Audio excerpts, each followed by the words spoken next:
12 ವರ್ಷದ ಹುಡುಗಿ. ಕಾಲಿಗೆ ಗೆಜ್ಜೆ ಕಟ್ಟಿಕೊಂಡರೆ ಚಂದದ ನೃತ್ಯ ಮಾಡ್ತಾಳೆ. ಕೈಗೆ ಕುಂಚ ಕೊಟ್ಟರೆ ಚಿತ್ರ ಬಿಡಿಸಿ ಅದಕ್ಕೆ ಜೀವ ತುಂಬುತ್ತಾಳೆ. ಎದುರಾಳಿ ದಾಳಿಗೆ ನಿಂತರೆ ತನ್ನ ಕರಾಟೆ ಸಾಮರ್ಥ್ಯ ತೋರಿಸ್ತಾಳೆ. ಮತ್ತೆ ಸುಶ್ರಾವ್ಯವಾಗಿ ಹಾಡು ಹಾಡುವುದರಲ್ಲೂ ಇವಳು ಮುಂದು.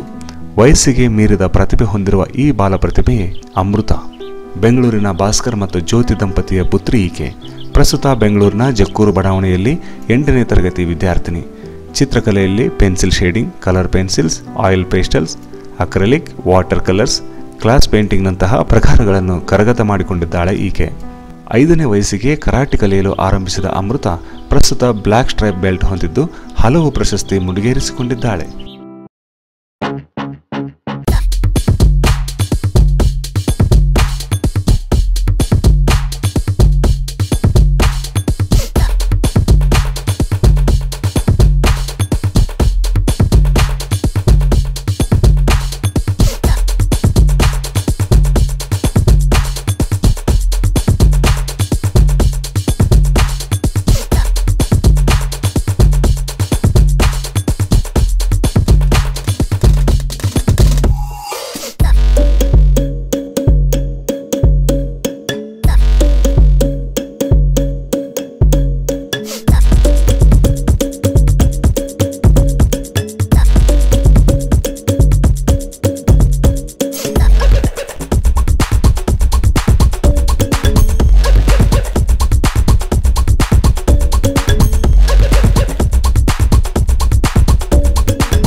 ಆಗಸ್ಟ್ 2018ರಲ್ಲಿ ನಡೆದ ರಾಷ್ಟ್ರಮಟ್ಟದ ಚಿತ್ರಕಲಾ ಸ್ಪರ್ಧೆಯಲ್ಲಿ 3ನೇ ಬಹುಮಾನ Narayana Nethralaya multi speciality hospital Rajajinagar. 9ನೇ ಸೆಪ್ಟೆಂಬರ್ 2018ರಲ್ಲಿ ನಡೆದ ಪೋಸ್ಟರ್ ಕಾಂಪಿಟೇಷನ್ನಲ್ಲಿ 2ನೇ ಬಹುಮಾನ international society for Krishna consciousness ISKCON Seshadripuram Krishna ಜನ್ಮಾಷ್ಟಮಿಯಲ್ಲಿ ನಡೆದ ಚಿತ್ರಕಲಾ ಸ್ಪರ್ಧೆಯಲ್ಲಿ 2ನೇ ಬಹುಮಾನ.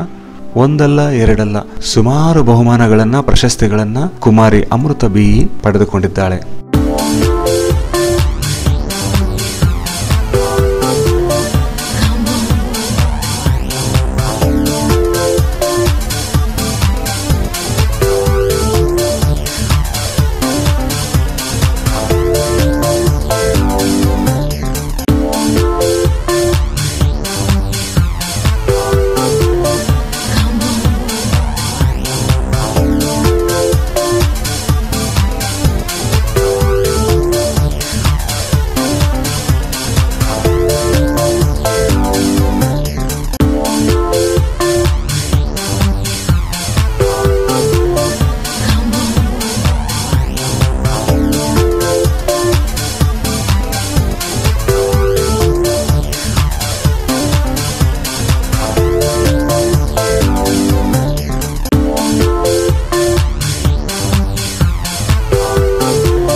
ಬನ್ನಿ ಈ ದಿನ ಅಮೃತ ಬಿಇಯೊಂದಿಗೆ ಅವರ ಅನಿಸಿಕೆಗಳನ್ನ, ಅವರ ಸಾಧನೆಯ ರಹಸ್ಯವನ್ನ ಮತ್ತು ಅವರ ಮುಂದಿನ ಗುರಿಯ ಬಗ್ಗೆ ಅವರು ಸ್ವತಃ ಏನು ಹೇಳ್ತಾರೆ ಅನ್ನೋದ್ರ ಬಗ್ಗೆ ನೋಡ್ಕೊಂಡು ಬರೋಣ. ನಮಸ್ತೆ ಪುಟ್ಟ, ನಿಮ್ಮ ಹೆಸರೇನ್ಮಾ? ಅಮೃತ. ಎಷ್ಟು ವಯಸ್ಸೆಷ್ಟು ನಿಮಗೆ? 12. ಯಾವ ತರಗತಿಯಲ್ಲಿ ಓದ್ತಿದ್ದೀರಿ? 8th standard. ಯಾವ ಶಾಲೆಯಲ್ಲಿ ಓದ್ತಿದ್ದೀರಿ? ಶ್ರೀರಾಮ ವಿದ್ಯಾಲಯ. ನಿಮ್ಮನ್ನು ನೋಡಿದ್ರೆ ತುಂಬಾ ಖುಷಿ ಅನ್ನಿಸ್ತಿದೆ. ನೋಡ್ಲಿಕ್ಕೆ ಇಷ್ಟೇ ಇದ್ದೀರಾ, ಪುಟ್ಟ ಹುಡುಗಿ, 12 ವರ್ಷ. ನೋಡಿದ್ರೆ ವಿಶ್ವ ಮಟ್ಟದಲ್ಲಿ ದಾಖಲೆ ಮಾಡಿದ್ದೀರಾ ಕೂಡ.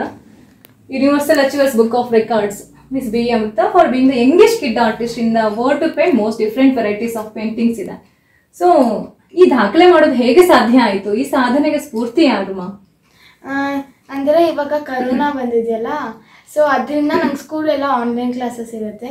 ಸೊ ತುಂಬ ಟೈಮ್ ಇರುತ್ತೆ. ಅದರಲ್ಲಿ ಅಮ್ಮ ಅಂದರು ವರ್ಲ್ಡ್ ರೆಕಾರ್ಡ್ಗೆ ಇವಾಗ ಮಾಡ್ಬೋದು ಅಂತ. ಸೊ ಫಸ್ಟು ನಾನು A3 ಸೈಜಲ್ಲಿ ಜ್ಞಾನಪೀಠ ಪ್ರಶಸ್ತಿ ವಿಜೇತರನ್ನು ಡ್ರಾ ಮಾಡೋಣ ಅಂತ ಅಮ್ಮ ಅಂದರು. ಅದಾದಮೇಲೆ ಹಂಗೆ ನೋಡ್ತಿರೋವಾಗ ಪಿಕ್ಚರಲ್ಲಿ ಯಾರೋ ಒಂದು ಮೈಕ್ರೋ ಆರ್ಟ್ ಮಾಡಿದರು. ಅದನ್ನು ತೋರಿಸಿ ಅಮ್ಮ ನೀನು ಮಾಡ್ತೀಯ ಇದನ್ನು, ನಿಮ್ಗೆ ಆಗಲ್ಲ ಅಂತ ಅಂದರು. ಸೊ ನಾನು ಅದನ್ನು ಹೋಗಿ ಮಾಡಿ ತೋರಿಸ್ದೆ. ಅಮ್ಮ ಮೆಜರ್ ಮಾಡಿದ್ರು, ಅದು 2 ಇಂಟು 2 ಸೆಂಟಿಮೀಟರ್ ಇತ್ತು. ಸೊ ಅದನ್ನು ನೋಡಿ ನೀನು ಇವಾಗ ಅಂದರೆ A3ಯಲ್ಲಿ ಯಾರು ಬೇಕಾದ್ರೂ ಮಾಡ್ತಾರೆ, 2 ಇಂಟು 2 ಸೆಂಟಿಮೀಟರ್ ಮಾಡೋಕ್ಕಾಗಲ್ಲ ಅಂತ ಅದರಲ್ಲಿ ಮಾಡು ಅಂತ ಅಂದರು. ಸೊ ಅದರಲ್ಲಿ ಮಾಡಿದೆ, ವರ್ಲ್ಡ್ ರೆಕಾರ್ಡ್ ಆಯಿತು. ಎಷ್ಟು ನಿಮಿಷದಲ್ಲಿ ನೀವು ಮಾಡಿದ್ರಿ ಜ್ಞಾನಪೀಠ ಪ್ರಶಸ್ತಿ ವಿಜೇತರನ್ನ? ಎಷ್ಟು ಜನರನ್ನ ಮಾಡಿದಿರಿ? ಎಷ್ಟು ನಿಮಿಷಕ್ಕೆ ಮಾಡಿದಿರಿ? 5 ಮಿನಿಟ್ಸಲ್ಲಿ 5 ಜ್ಞಾನಪೀಠ ಪ್ರಶಸ್ತಿ ಇಟ್ಸ್ ಎ ಗ್ರೇಟ್ ಅಚೀವ್ಮೆಂಟ್. ಹೇಗೆ ಅನ್ನಿಸ್ತಿದೆ? ನಮಗೆ ಕೇಳೋಕ್ಕೆ ಖುಷಿ ಅನ್ನಿಸ್ತಿದೆ. ಇದು ನಿಮ್ಗೆ ಹೇಗೆ ಅನ್ಸುತ್ತೆ? ಈ ಸಂಭ್ರಮವನ್ನ, ಖುಷಿಯನ್ನ ಹೇಗೆ ಸಂಭ್ರಮಿಸ್ತಾ ಇದ್ದೀರಾ? ಎಲ್ಲ ಕಡೆ ನಿಮ್ಗೆ ರೆಸ್ಪಾನ್ಸ್ ಹೇಗೆ ಬರ್ತಿದೆ? ಎಲ್ಲರೂ ಕರೆದಿ ಸನ್ಮಾನ ಮಾಡ್ತಿದ್ದಾರೆ. ಹೇಗೆ ಅನ್ನಿಸ್ತಿದೆ ಸನ್ಮಾನ ಮಾಡ್ತಾ ಇರೋದು? ಖುಷಿ ಆಗ್ತದೆ. ಇದರ ಹಿಂದಿನ ಶ್ರಮ ಏನು ಅಂತ ಹೇಳಿದ್ರೆ, ಸೊ ನೀವು ಶಾಲೆಗೆ ಹೋಗ್ತೀರಿ, 8 ಸ್ಟ್ಯಾಂಡರ್ಡ್ ಅಂತ ಹೇಳಿದ್ರಿ, ಸ್ಕೂಲ್ಗೆ ಹೋಗಿ ಬಂದು ನಂತರ ನಿಮ್ಮ ಪ್ರತಿದಿನದ ಆಕ್ಟಿವಿಟೀಸ್ ಏನು? ಡೈಲಿ ಆಕ್ಟಿವಿಟೀಸ್ ಏನು? ಅಂದರೆ ಈ ಕರೋನಾ ಟೈಮ್ ಬಂದಾಗಿಂದ ನಾನು ಕ್ಲಾಸಸ್ಗೆಲ್ಲ ಹೋಗ್ತಿಲ್ಲ. ಬಟ್ ಮುಂಚೆ ಎಲ್ಲ 5:30ಗೆ ಎದ್ದು ಟೈಕ್ವಾಂಡೋ ಕ್ಲಾಸ್ಗೆ ಬಂದು ಸ್ಕೂಲಿಗೆಲ್ಲ ರೆಡಿಯಾಗಿ ಹೋಗಿ ತಿರ್ಗಾ 3:30 ಆಗ್ತದೆ ಬರೋ ಅಷ್ಟರಲ್ಲಿ. ಅದಾದಮೇಲೆ ನಾನು ಡ್ರಾಯಿಂಗ್ ಕ್ಲಾಸ್ಗೆ ಹೋಗಿ ಬಂದು ಭರತನಾಟ್ಯಮ್ಗೆ ಹೋಗಿ ಬಂದು ಮತ್ತು ಮ್ಯೂಸಿಕ್ ಕ್ಲಾಸ್ಗೆ ಹೋಗಿ ಬಂದು ಹೋಮ್ವರ್ಕ್ ಏನಿದೆ ಅದು ಮಾಡಿ ಊಟ ತಿಂದು ಮಲ್ಕೊತಿದ್ದೆ. ಎಷ್ಟು ಸುಲಭವಾಗಿ ಹೇಳ್ತಿದ್ದೀರಿ. ಸ್ಕೂಲ್ಗೆ ಹೋಗ್ತಿದ್ದೆ, ಬರ್ತಿದ್ದೆ, 5:30ಗೆ ಎದ್ದೇಳ್ತಿದ್ದೆ, ಕರಾಟೆ ಕ್ಲಾಸ್ಗೆ ಹೋಗ್ತಿದ್ದೆ, ಅಲ್ಲಿಂದ ಬಂದು ಭರತನಾಟ್ಯಂ ಕ್ಲಾಸಿಗೆ ಹೋಗ್ತಿದ್ದೆ, ಸಂಗೀತ ಕಲಿತಿದ್ದೆ, ಡ್ರಾಯಿಂಗ್ ಕ್ಲಾಸಿಗೆ ಹೋಗ್ತಿದ್ದೆ. ಮತ್ತೆ ಹೋಮ್ವರ್ಕ್ ಎಲ್ಲ ಮಾಡ್ಲಿಕ್ಕೆ ಮತ್ತೆ ಓದ್ಲಿಕ್ಕೆ ಸಾಧ್ಯ ಆಗ್ತಿತ್ತಾ? ನೀವು ವಿದ್ಯಾಭ್ಯಾಸದ ಕಡೆ ಗಮನ ಕೊಡ್ಲಿಕ್ಕೆ ಹೇಗೆ ಆ ಸಮಯವನ್ನು ಹೊಂದಿಸ್ಕೋತೀರಿ? ಅಂದರೆ ನಾನಲ್ಲ ಮ್ಯೂಸಿಕ್ ಕ್ಲಾಸ್ಗೆ ಹೋಗಿ ಬಂದು ಅವಾಗ ಇನ್ನೂ ತುಂಬ ಟೈಮ್ ಇತ್ತು, ನಿದ್ದೆ ಬರ್ತಿರ್ಲಿಲ್ಲ, ಅವಾಗ ಹೋಗ್ತಿದ್ದೆ. ಓಹೋ, ಎಲ್ಲ ಕೆಲಸ ಕ್ಲಾಸಸ್ ಅಟೆಂಡ್ ಮಾಡಿ ಬಂದು ಟೈಮ್ ಇರುವಾಗ ಓದ್ಕೊಳ್ತಾ ಇದ್ರಿ. ಸೊ ನಿಮ್ಮ ಸ್ಕೂಲಲ್ಲಿ ರೆಸ್ಪಾನ್ಸ್ ಹೇಗಿದೆ? ನೀವು ಇಷ್ಟೆಲ್ಲ ದಾಖಲೆಗಳನ್ನು ಮಾಡ್ತಿದ್ದೀರಿ, ಸಾಧನೆ ಮಾಡ್ತಿದ್ದೀರಿ, ನಿಮ್ಮ ಸ್ಕೂಲಿಂದ ರೆಸ್ಪಾನ್ಸ್ ಹೇಗೆ ಬರ್ತಿದೆ? ನಿಮ್ಮ ಸ್ನೇಹಿತರು ಇರ್ಬೋದು, ನಿಮ್ಮ ಟೀಚರ್ಸ್ ಇರ್ಬೋದು, ಹೇಗೆ ಸಹಕರಿಸ್ತಾರೆ ನಿಮ್ಮ ಜೊತೆಗೆ? ಏನಾದರೂ ಪ್ರೈಸ್ ಸಿಕ್ಕಿದ್ರೆ ಎಲ್ಲ ಸ್ಕೂಲಲ್ಲಿ ಅನೌನ್ಸ್ ಮಾಡಿಸಿ ಪ್ರಿನ್ಸಿಪಲ್ ಮ್ಯಾಮ್ ಕೈಲಿ ಮೆಡಲ್ ಹಾಕಿಸ್ತಾರೆ. ಹೌದಾ? ಹೇಗೆ ಅನ್ನಿಸ್ತದೆ ನಿಮಗೆ? ಖುಷಿ ಆಗುತ್ತೆ. ವಿದ್ಯಾಭ್ಯಾಸದಲ್ಲಿ ನಿಮ್ಮ ಆಸಕ್ತಿಯ ಇಷ್ಟದ ಸಬ್ಜೆಕ್ಟ್ಗಳು ಯಾವುದು?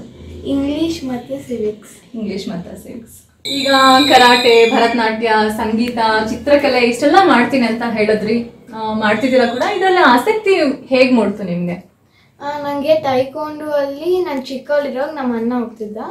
ಸೊ ಅದನ್ನು ನೋಡಿ ನಮ್ಮಮ್ಮ ನನ್ನೂ ಸೇರಿಸಿದ್ರು. ಅಲ್ಲಿಂದ ನನಗೆ ಸ್ಟೇಟ್ ಲೆವೆಲ್, ನ್ಯಾಷನಲ್, ಇಂಟರ್ನ್ಯಾಷನಲ್ ಅವೆಲ್ಲ ಕಾಂಪಿಟೇಷನ್ ಬರೋವಾಗ ನಾನು ತುಂಬ ಓಡೇನ ತಿನ್ಸ್ಕೊಂಡಿದ್ದೀನಿ. ಬಟ್ ನನಗೆ ತುಂಬ ಆಸಕ್ತಿ ಬಂತು. ಸೋಲೋದ್ರಲ್ಲೂ ಒಂದು ಖುಷಿ ಬರುತ್ತೆ.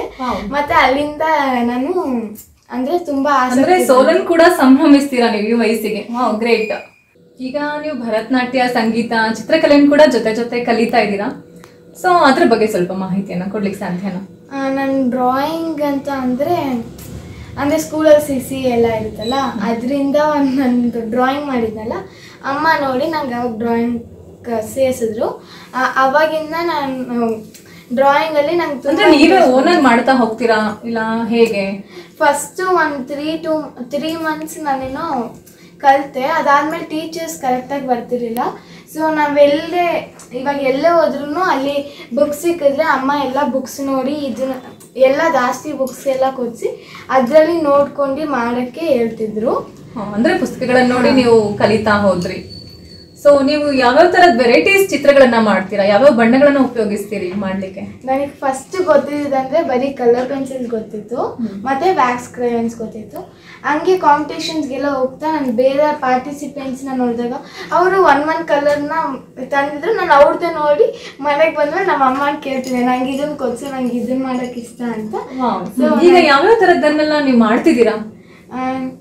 ನಾನು 8, 9, 10 ಟೈಪ್ಸ್ ಎಲ್ಲ ಮಾಡ್ತೀನಿ.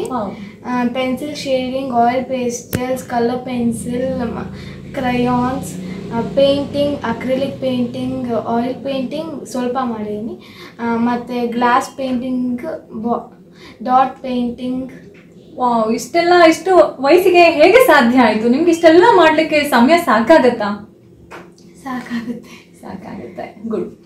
ಇಷ್ಟೆಲ್ಲ ಸಾಧನೆ ಮಾಡ್ಬೇಕಾದ್ರೆ ಸಾಧನೆ ಹಿಂದೆ ಬೆನ್ನೆಲುಬಾಗಿ ಇರ್ತಾರೆ, ಬ್ಯಾಕ್ ಬೋನ್ ಅಂತ ಹೇಳ್ತಾರೆ. ನಿಮ್ಮ ಸಾಧನೆಗೆ ಸ್ಫೂರ್ತಿ, ಬೆನ್ನೆಲುಬು ಯಾರು ಅಂತ ಹೇಳ್ತೀರಾ? ಯಾರನ್ನ ಹೇಳಕ್ ಇಷ್ಟಪಡ್ತೀರಾ? ನಮ್ಮಮ್ಮ. ಅಮ್ಮ ಹೇಗೆ ಅಂದರೆ ನನಗೆ ಏನೇನು ಬೇಕು ಎಲ್ಲನೂ ಸಪೋರ್ಟ್ ಮಾಡಿದ್ದಾರೆ.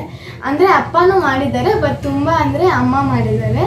ಕ್ಲಾಸಸ್ಗೆಲ್ಲ ಕರ್ಕೊಂಡೋಗಿ, ಅಂದರೆ 1-2-3 ಅವರ್ಸ್ ಅಲ್ಲೇ ಕಾಯ್ತಾರೆ, ಕರ್ಕೊಂಬರ್ತಾರೆ. ಮಳೆ ಬರಲಿ ಏನಾದರೂ ಬರಲಿ ಹಂಗೆ ಕರ್ಕೊಂಡೋಗಿ ನೆನ್ಕೊಂಡೆ ಕರ್ಕೊಂಡೋಗಿ ಎಲ್ಲ ನೆನ್ಕೊಂಡೆ ಕರ್ಕೊಂಬರ್ತಾರಾ? ಪಾಪ. ಈಗ ಭರತನಾಟ್ಯಂ ಎಲ್ಲ ಕಲಿತಾ ಇದೀನಿ ಅಂತ ಹೇಳಿದ್ರಿ, ಎಲ್ಲೆಲ್ಲ ಪರ್ಫಾರ್ಮೆನ್ಸ್ ಮಾಡಿದೀರಾ ನೀವು? ನಾನು ಬರೀ ಇನ್ಸ್ಟಿಟ್ಯೂಟಲ್ಲಿ ಕಲಿತಾ ಇರೋದು. ಯಾವ ಇನ್ಸ್ಟಿಟ್ಯೂಟಲ್ಲಿ ಕಲಿತಿದ್ದೀರಿ? ಶರ್ಮಾಸ್ ಇನ್ಸ್ಟಿಟ್ಯೂಟ್ ಅಂತ ಇದೆ, ಸಾಕರ್ ನಗರ.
ಅಲ್ಲಿ ಇಯರ್ಲಿ ಒನ್ಸ್ ಅಂದರೆ ಪ್ರೋಗ್ರಾಮ್ ಮಾಡ್ತಾರೆ ಎವ್ರಿ ಇಯರು.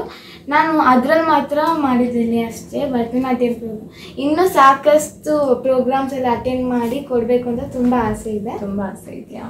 Very good. ಈಗ ಕರಾಟೆ ಕಲ್ತಿದ್ದೀನಿ ಅಂತ ಹೇಳಿದ್ರಿ, ಕರಾಟೆಯಲ್ಲಿ ಏನಾಗಿದೆ? ನೀವು ಯಾವ ಬೆಲ್ಟ್ ಇದ್ದೀರಾ ಈಗ? ನಾನು ಈಗ ಬ್ಲ್ಯಾಕ್ ಬೆಲ್ಟ್ ಫಸ್ಟ್ ಡಾನ್ ಇದ್ದೀನಿ. ಬ್ಲ್ಯಾಕ್ ಬೆಲ್ಟ್ ಫಸ್ಟ್ ಡಾನ್ ಯಾವಾಗ ಆಯ್ತು? ಯಾವಾಗ ಇಷ್ಟು ಬ್ಲ್ಯಾಕ್ ಬೆಲ್ಟ್ ಫಸ್ಟ್ ಡಾನ್ ಮಾಡಿದ್ರಿ? ಕರೋನಾ ಟೈಮಲ್ಲೇ, ಅಂದರೆ ಈಗ ರೀಸೆಂಟಾಗಿ ಮಾಡಿದೆ. ರೀಸೆಂಟಾಗಿ ಕರೋನಾ ಟೈಮ್ನ ನೀವು ಈ ಥರ ಉಪಯೋಗಿಸ್ಕೊಂಡು ಬ್ಲ್ಯಾಕ್ ಬೆಲ್ಟ್ ಎಕ್ಸಾಮ್ ಕೂಡ ಮಾಡ್ಕೊಂಡಿದ್ದೀರಾ. 2x2 ಸೆಂಟಿಮೀಟರ್ ಜ್ಞಾನಪೀಠ ಪ್ರಶಸ್ತಿ ವಿಜೇತರನ್ನ ಮಾಡಿದೀನಿ ಅಂತ ಹೇಳಿದ್ರಿ, ನಾವು ನೋಡಬಹುದಾ? ಚಿತ್ರ ನೋಡ್ಲಿಕ್ಕಾಗತ್ತಾ?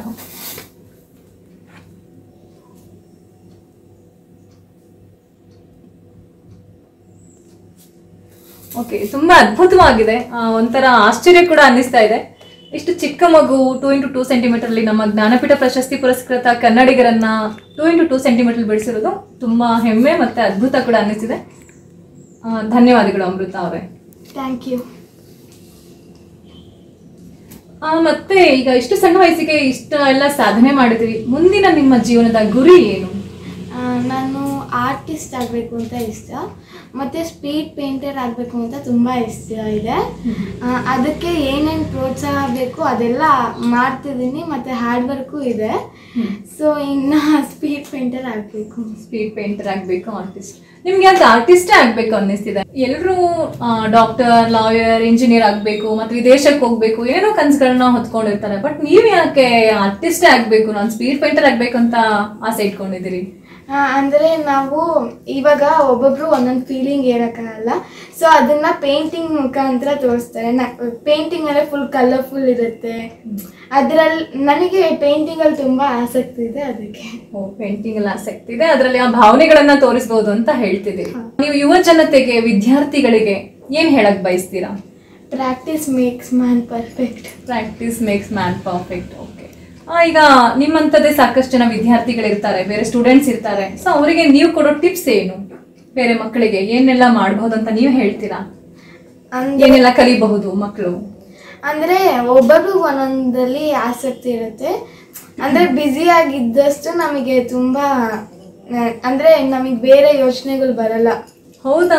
ಬ್ಯುಸಿ ಆಗಿದ್ದಷ್ಟು ಬೇರೆ ಯೋಚನೆಗಳು ಬರೋದಿಲ್ಲ, ಆಕ್ಟಿವ್ ಆಗಿರಬಹುದು, ಕಲಿತಾ ಹೋಗ್ಬೋದು ಅಂತ ಹೇಳ್ತೀರಾ. ಸೂಪರ್. ಪೋಷಕರಿಗೆ ಏನು ಹೇಳಕ್ ಇಷ್ಟಪಡ್ತೀರಾ? ಬೇರೆ ಮನೆಯಲ್ಲಿ ಈಗ ಮಕ್ಕಳಿರ್ತಾರೆ, ತಂದೆ ತಾಯಿ ಇರ್ತಾರೆ. ಸೊ ಆ ತಂದೆ ತಾಯಿಗೆ ಏನನ್ನ ಹೇಳಕ್ ಇಷ್ಟಪಡ್ತೀರಾ? ಮಕ್ಕಳಿಗೆ ಈ ರೀತಿ ಎಲ್ಲ ನೀವು ಸಾಧನೆ ಮಾಡ್ತಿದ್ದೀರಿ, ಸೊ ಅಂತ ಈಗ ತಂದೆ ತಾಯಿಗಳಿಗೆ ಅವ್ರ ಮಕ್ಳಿಗೂ ಏನೋ ಆಸೆ ಇರುತ್ತೆ ಮಾಡಬೇಕು ಅಂತ, ನೀವು ಅಂತ ಪೋಷಕರಿಗೆ ಏನು ಹೇಳಕ್ ಬಯಸ್ತೀರಿ? ಅಂದರೆ ಬರೀ ಎಜುಕೇಷನ್ ಅಂತ ಅಲ್ಲ, ಬಟ್ ಎಜುಕೇಷನು ಇಂಪಾರ್ಟೆಂಟೇ. ಬಟ್ ಇವಾಗ ಆಕ್ಟಿವಿಟೀಸ್ ಇರುತ್ತಲ್ಲ, ಅದರಲ್ಲೂ ಇವಾಗ ಗೊತ್ತಾಗುತ್ತೆ. ಇವಾಗ ಒಂದು ಚೈಲ್ಡಲ್ಲಿ ಅವ್ರಿಗೆ ಇದಿಷ್ಟ ಅಂತ, ಅವರಿಗೆ ಅದನ್ನ ಮಾಡೋಕ್ಕೆ ತುಂಬ ಪ್ರೋತ್ಸಾಹ ಕೊಡಬೇಕು. ಹೌದಾ? ಇಲ್ಲಿ ತನಕ ಎಲ್ಲೆಲ್ಲಿಗೆ ಹೋಗಿದ್ದೀರಾ? ಯಾವ್ಯಾವ ಕಾರ್ಯಕ್ರಮಗಳನ್ನು ಅಟೆಂಡ್ ಮಾಡಿದ್ದೀರಾ? ಎಲ್ಲ ಕಾಂಪಿಟೇಷನ್ಸ್ ಇರ್ಬೋದು, ಎಲ್ಲೆಲ್ಲಿ ಭಾಗವಹಿಸಿದ್ದೀರಾ? ಅಂದರೆ ಟೈಕೊಂಡು ಕಡೆಯಿಂದ ನಾನು 10ನೇ ವಯಸ್ಸಲ್ಲಿದ್ದಾಗ ಮಂಗೋಲಿಯಾಗೆ ಹೋಗಿದ್ದೆ, ನೇಪಾಲ್ಗೆ ಹೋಗಿದ್ದೆ, ಮತ್ತು ಛತ್ತೀಸ್ಗಢ, ರಾಜಸ್ಥಾನ್, ಜೈಪುರ್, ಗೋವಾ, ಕೇರಳ, ಮೈಸೂರು, ಮತ್ತು ಇನ್ನೂ ಸಾಕಷ್ಟು ಕಡೆ ಹೋಗಿದ್ದೆ. ಇಷ್ಟು ವಯಸ್ಸಿಗೆ ಪ್ರಯಾಣವನ್ನ ಮಾಡಿದ್ದೀರಿ, ನಿಮ್ಮ ಇದರ ಅನುಭವಗಳೇನು? ಅಂದರೆ ನಾನು ಒಂದೊಂದ್ಸತಿ ಅಂದರೆ ನನ್ನ ಪೇರೆಂಟ್ಸ್ ಜೊತೆನೂ ಹೋಗ್ತೀನಿ, ಮತ್ತು ಇನ್ನೂ ಒಂದೊಂದ್ಸತಿ ಗ್ರೂಪ್ ನನ್ನ ಫ್ರೆಂಡ್ಸು ಮತ್ತು ನನ್ನ ಟೀಚರ್ಸ್ ಜೊತೆ ಹೋಗ್ತೀನಿ. ಖುಷಿ ಇದೆಯಾ ನಿಮಗೆ? ತುಂಬ ಖುಷಿ ಆಗುತ್ತೆ. ತುಂಬ ಖುಷಿ ಆಗುತ್ತಾ? ಸೊ ಎಲ್ಲೆಲ್ಲ ಬಹುಮಾನಗಳನ್ನ ಪಡ್ಕೊಂಡಿದ್ದೀರಾ ನೀವು? ಅದೇ ನಾನು ಇವಾಗ ಅನ್ನಲ್ಲ, ಹೋಗಿದ ಕಡೆ ಎಲ್ಲ ತಗೊಂಡ್ಬರ್ತೀನಿ. ಲೈಕ್ ಮೆಡಲ್ ಇಂಪಾರ್ಟೆಂಟ್ ಅಲ್ಲ, ಸೋತ್ರೂ ನಮ್ಗಲ್ಲಿ ಅನುಭವ ಇರುತ್ತೆ. ವಾವ್, ಅದ್ಭುತವಾದ ಪ್ರಬುದ್ಧವಾದ ಮಾತು ಬರ್ತಿದೆ ನಿಮ್ಮ ಈ ವಯಸ್ಸಿಗೆ. ಇದಕ್ಕೆಲ್ಲ ಅನುಭವನೇ ಬಹುಶಃ ಕಾರಣ ಇರಬಹುದು ಅನ್ಸುತ್ತೆ. ಯಾವ್ಯಾವ ಪ್ರಶಸ್ತಿಗಳು ಬಂದಿದೆ ನಿಮಗೆ? 8-9 ಪ್ರಶಸ್ತಿಗಳು ಸಿಕ್ಕಿದೆ. 8-9 ಪ್ರಶಸ್ತಿಗಳು. ಮತ್ತೆ ಲೈಕ್ ಲಾಸ್ಟ್ ಮಂತನೇ ನಾನು ಹುಬ್ಳಿಗೆ ಹೋಗಿದ್ದೆ. ಹುಬ್ಳಿಯಲ್ಲಿ ನನಗೆ ಕರ್ನಾಟಕ ರಾಜ್ಯೋತ್ಸವ ಪ್ರಶಸ್ತಿ ಸಿಕ್ತು. ನನಗೆ ಕರ್ನಾಟಕ ರಾಜ್ಯೋತ್ಸವ ಪ್ರಶಸ್ತಿ ಹುಬ್ಬಳ್ಳಿಯಲ್ಲಿ ನಿಮಗೆ ಸಿಕ್ಕಿದೆ. ಯಾವ್ದಕ್ಕಾಗಿ ಸಿಕ್ಕಿತ್ತು ನಿಮಗೆ? ನನ್ನಲ್ಲಿ ಪೇಂಟಿಂಗ್ಗೋಸ್ಕರ ನಂಗೆ ಅಲ್ಲಿ ಸಿಕ್ಕಿದ್ದು. ಪೇಂಟಿಂಗ್ಗೋಸ್ಕರ ಸಿಕ್ಕಿದ್ಯಾ? ಈಗ ಟೇಕ್ವಾಂಡೋನಲ್ಲಿ ಫಸ್ಟ್ ಡಾನ್ ಆಗಿದೆ ಅಂತ ಹೇಳಿದ್ರಿ, ಬ್ಲಾಕ್ ಬೆಲ್ಟ್ ಮುಗಿಸಿದೀನಿ ಅಂತ ಹೇಳಿದ್ರಿ. ಈ ಟೇಕ್ವಾಂಡೋ ಕಲಿಯೋದ್ರಿಂದ ಏನೇನೆಲ್ಲ ಬೆನಿಫಿಟ್ಸ್ ಇದೆ? ನಮಗೆ ಮುಖ್ಯವಾದದ್ದು ಅಂದರೆ ಮಾರ್ಷಲ್ ಆರ್ಟ್ ಟೇಕ್ವಾಂಡೋಲ್ಲಿ ಸೆಲ್ಫ್ ಡಿಫೆನ್ಸ್ಗೆ ಕಲಿತಾರೆ ಒಬ್ಬೊಬ್ಬರು, ಮತ್ತು ಅದ್ರಲ್ಲಿ ಫಿಟ್ನೆಸ್ಗೋಸ್ಕರ ಒಬ್ಬೊಬ್ಬರು ಕಲಿತಾರೆ. ನಮ್ಗೆ ಅದರಲ್ಲಿ ಏನೇನು ಸಿಗುತ್ತೆ ಅಂದರೆ ಫಿಟ್ನೆಸ್ ಸಿಗುತ್ತೆ, ಕಾನ್ಸಂಟ್ರೇಷನ್ ಸಿಗುತ್ತೆ, ಮೆಮೊರಿ ಇಂಪ್ರೂವ್ಮೆಂಟ್ ಆಗುತ್ತೆ.